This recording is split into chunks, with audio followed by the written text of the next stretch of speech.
So I was driving the other day and this thought came into my mind.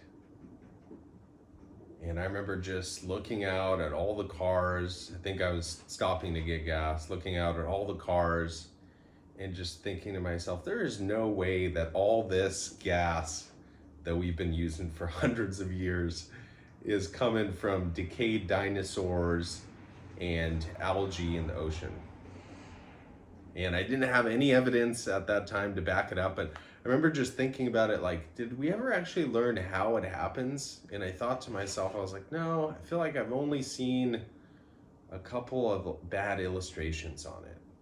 And that thought just kind of just stuck in my head. And then I remember going back home that day and looking on YouTube to try to see if I could find, a good video showing, how scientifically it actually happens. And I was pretty disappointed with what I found. I basically just, the standard story that, millions years ago, all this organic material got buried and then it formed these giant oil fields. And I just thought to myself, like, how many millions of barrels of oil have we gone through? How many billions of barrels?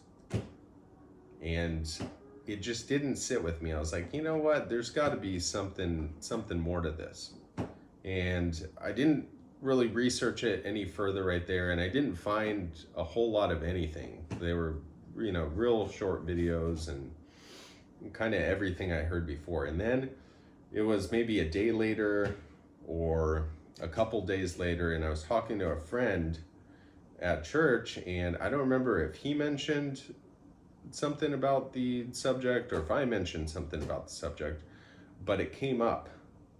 And he's like, oh yeah, the Russian Ukrainian scientists have, had a theory of biogenic, hydrocarbon production for years. And I was like, really? And it doesn't surprise me because I'm actually Russian Ukrainian, and there's a whole field of science available, I assume, in every country that's not really general knowledge to the US public.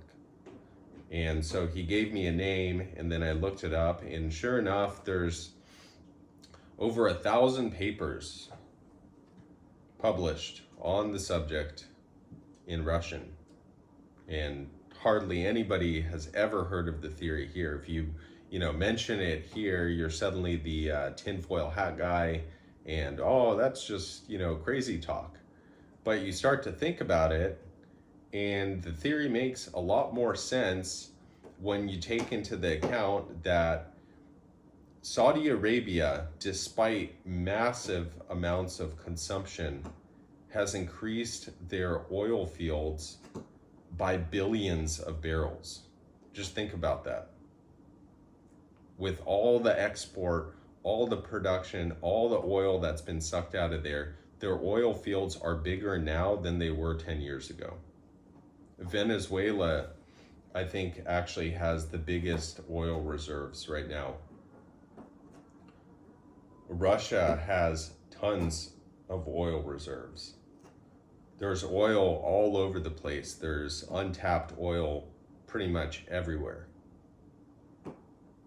And so this idea of peak oil and scarcity all of a sudden sounds a little bit silly.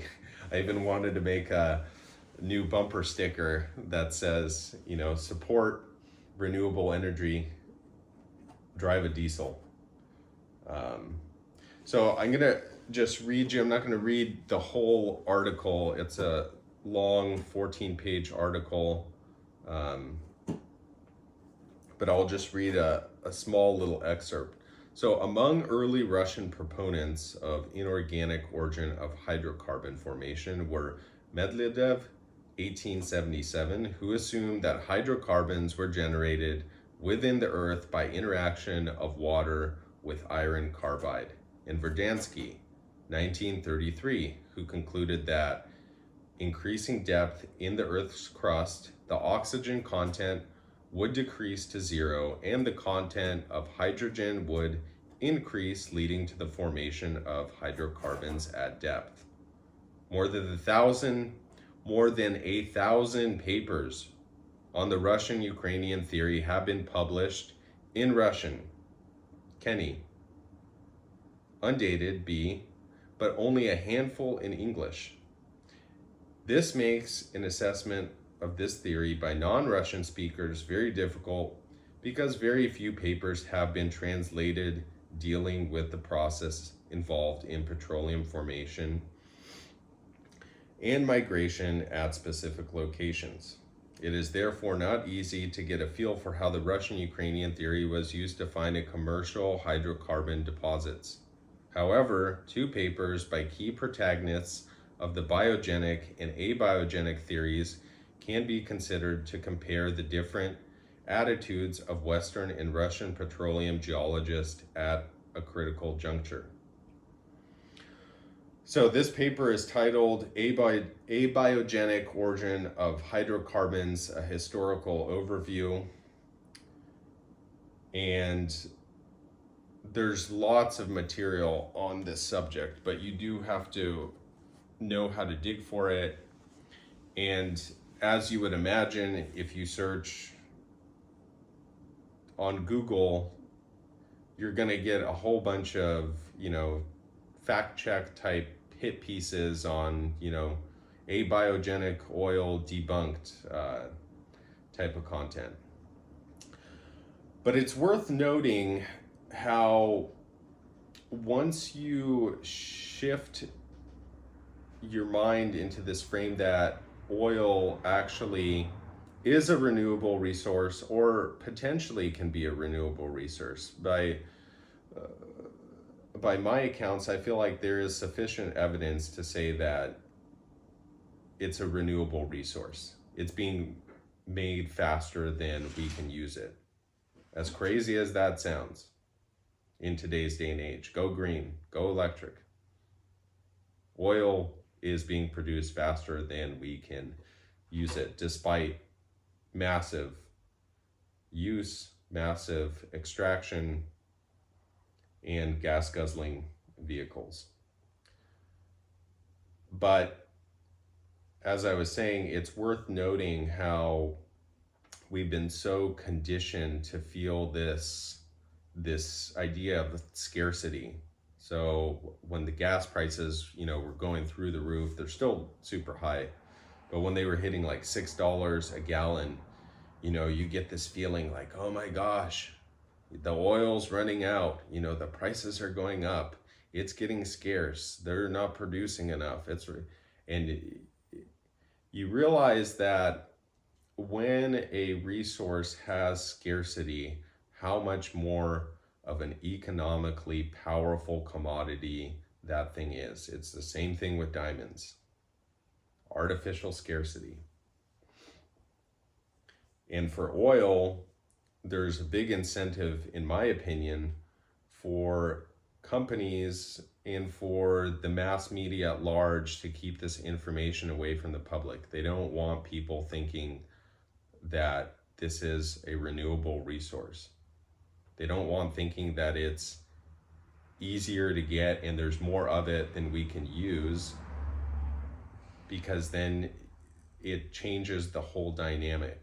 Right now there's this, this fear of, oh my gosh, global warming, it's the greatest humanitarian disaster and it's just looming on the horizon. And, there's this panic to move everybody to electrical cars. But then we haven't thought about what are we going to do with the infrastructure for charging electrical cars? Have you ever been to a busy gas station and you have to wait for a pump? Well, how long does it take to fill your car with gas? Let's say 2 to 7 minutes. 7 minutes for those people that go inside, buy a bunch of snacks, maybe use the restroom, get out, walk around, dilly-dally. So let's say 2 to 7 minutes, right? And what's the fastest, supercharger available right now for Tesla? I think it's 20 minutes, half an hour. You can get a decent charge, maybe get 100, 150 miles. I'm not sure, I'm spitballing. If someone knows the numbers, you can leave them in the comments. But let's just say 20 to 30 minutes for an electric car. And I know there's going to be people saying, oh, they're coming out with chargers that are going to be, 15 minutes. But still, let's say 15 minutes. Let's say they have a charger of 15 minutes. I'm going to be, gracious, say 15 minutes, 200 miles, which I know you can't get 200 miles out of 15 minutes right now. There's no way. So 15 minutes, 200 miles. Well, now you just over doubled your charge time. And there's not enough of those charging stations. So we have to make more charging stations than there are gas stations. The time is longer. So your road trips, just think about that logistical conundrum for a minute. You're driving in LA and 80% of the people are in electric cars and you got to find a charger station. Well, there's a line backed up for 2 hours to charge. Because you got, 7 people in front of you on each pump or what have you. So this idea that, we can suddenly just, switch over to electric, and I don't have anything against electric cars per se, but, and this is a point that's been also brought up by many people, but where is the electricity coming from?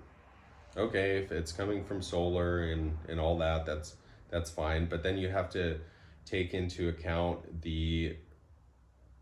so when electricity travels, the longer it travels, the more power you lose, right? So we have to take into account, electricity storage.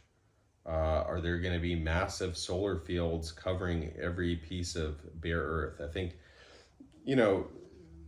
people like Elon Musk, which I like Elon, but he's saying like, within a relatively small amount of, square footage or square miles, we could power the whole United States. Well, I still have questions in terms of, number one, that power is not on demand, right? If you have an overcast 2 weeks, you don't have power on demand. Then I have questions on the maintenance and the recycling. And again, I'm not opposed to alternative energy, solar. I just don't think it's the silver bullet of, solving everybody's energy needs.